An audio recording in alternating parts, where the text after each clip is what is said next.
Ինչքան ծախսեն ներդրել այդ կրուբլիկի վրա, աճեցրել էին, որ բարձենք այդ հրահասներ Ռուսաստան։ Հիմա այդ ցախ փչվավ էտի, դրա վարկերնով ապագելու այդ մարդկանց։ Սննկացան այդ մարդիկ։ Պարտքեր տակ մնացին, նույնը բոլորի հետ է կատարվելու։ Այն որ խաղը արտադրում են, նրան վիճակին չարելու է, սա խաղը ընդունելու ժամանակա գալու չեն ընդունել այդ խաղը։ Որտեղ մեր կոնյակը չի ընդունում, կայնացան, դե 40, ասես 40 կայնացում չեն տողում ասեն։ Հետա գալու նորից Հայաստան ու ենք տանելու այդ կոնյակը Ֆրանսիա, թե Եվրոպա ենք տանելու, Եվրոպա ընդունել է մեզնից այդ կոնյակը, չի ընդունելու։ Մեր ոչ մի ալկոհոլը չի ընդունել, իրանք մեզնից լավն ունեն։ Միայն սննկացում կլինի։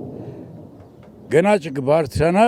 մարդու ապրելակերպը կվատանա, եթե ամիսը 5 կիլո միս էր առում, այս անգամ կառնես 1 կիլո, եթե տարին 2 զույգ կոշիկ էր առում, այս տարի այս անգամ կառնես ոչ մի զույգ։